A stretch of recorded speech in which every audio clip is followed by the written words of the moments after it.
Right now, your Ford diesel might already be warning you that something's about to break. A faint whine at idle, a puff of smoke on cold start, a hesitation you feel through the pedal but can't quite explain. Most owners feel these things and drive right past them. There are 5 warnings your engine gives you before something expensive fails. And warning number 3 is the one that quietly wrecks more engines than any other on this list because it doesn't feel like a warning at all. It feels normal. That's exactly why it's the one that turns a $200 fix into a $4,000 repair bill. By the time we get to number 3, you'll know exactly what to listen for before your engine forces you to find out the hard way. Here's the part that catches most owners off guard. The most expensive failures rarely start with a dramatic symptom. They start small. Sometimes there's no check engine light at all. Your truck can feel completely normal while it's already telling you something's wrong, if you know what to listen for. And this applies no matter what's under your hood 6. 0, 6.4, 6007 Power Stroke or a Transit diesel, the warnings look the same and the damage adds up the same way. We're going to walk through all 5 of these in order, and I'm going to show you exactly what happened to a real Ford owner who ignored just one of them. What started as something he barely noticed ended with a repair bill that cost more than what he paid for the truck's last set of tires, times 10. Let's start with the first sign your engine gives you, and it usually shows up before you've even left the driveway. Warning number 1 shows up the second you turn the key on a cold morning. A puff of white or bluish smoke out the tailpipe, gone almost as fast as it appeared. At first, it's barely anything a half-second wisp you'd only catch if you were standing right behind the truck. That's your glow plug starting to lose strength or your injectors drifting past their tolerance, and neither of those fix themselves. They get worse. Week by week, that half-second puff turns into 2 seconds, then 3, then a cloud you can see from your rear view mirror before you've even pulled out of the driveway. And here's what nobody tells you: by the time the smoke is that obvious, you're not looking at a simple glow plug anymore. You're looking at injectors that have been running lean and hot for months, quietly wearing themselves down every single cold start.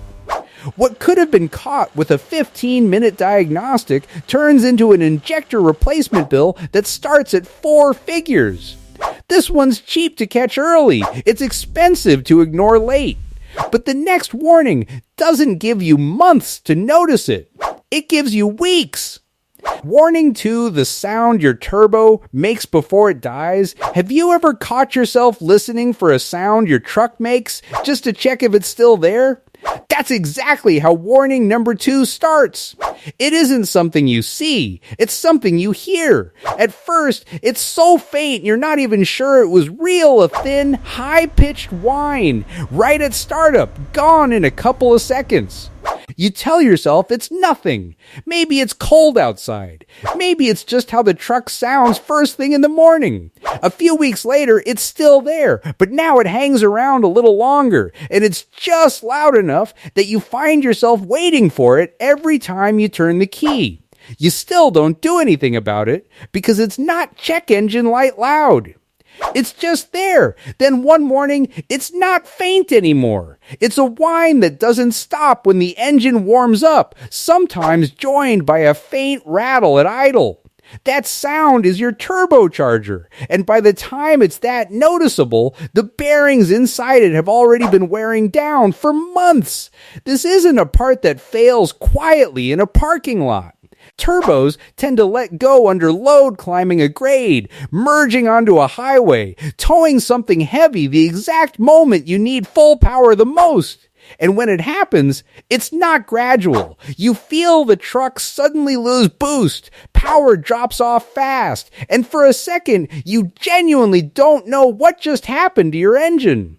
What would have been a bearing service worth a few $100s turns into a full turbo replacement, and it always seems to happen at the worst possible time. But there's a warning on this list that's even easier to miss than this one, because it doesn't make a sound at all. It just quietly takes power away. Warning 3, the 9 out of 10 owners dismiss as normal this, is warning number 3. And I want you to really pay attention, because this is the one I mentioned at the start, the one that quietly wrecks more engines than anything else on this list. It doesn't announce itself. You just notice one day that the truck hesitates a little when you put your foot down. Not a lot, just enough to make you press the pedal a bit further than you used to. Your fuel economy has crept down slightly too, but not so much that you'd swear to it. The idle feels a touch rougher than it did last year. None of it is dramatic. None of it feels like a warning. It feels like your truck getting a little older, and you settle into it without ever clocking the exact moment it changed. That's exactly the trap. You don't feel a sudden drop in power. You feel a slow fade, and slow fades are the easiest warnings to convince yourself don't exist. And this isn't rare. Diesel repair data consistently shows DPF and eager-related failures as one of the most common and most preventable repair categories on modern diesel trucks, largely because the early symptoms feel too minor to act on. Every day you drive with that hesitation, that rougher idle, that slightly worse fuel economy, your DPF and eager system are quietly clogging further. And the fade compounds a little more each time, until there's no clear line left between fine and failing. By the time it's undeniable, you're not looking at a sensor reset. You're looking at a DPF replacement that runs well into 4 figures, and an eager valve that has to come out with it. This is the warning that never feels urgent. It always feels like tomorrow's problem, until tomorrow becomes a tow. Warning 4, the smell that means fuel is somewhere it shouldn't be. Warning number 4 isn't something you see or hear. It's something you smell. You park the truck, walk past the front of it a few minutes later, and catch a faint whiff of diesel that wasn't there before. You lean over the engine bay, look around for a puddle, a wet spot. Anything obvious. Nothing. No drip on the driveway, nothing staining the ground. So you write it off. Maybe it was fuel splashing during the last fill-up. Maybe it's nothing. A week later, you catch it again, this time faintly inside the cabin while you're driving. Still no puddle. Still nothing you can point to. Here's the thing about fuel smells, they almost never disappear on their own, and they almost never mean nothing. Somewhere in that engine, fuel is escaping where it shouldn't be, and there's rarely anything visible to catch, only something to smell.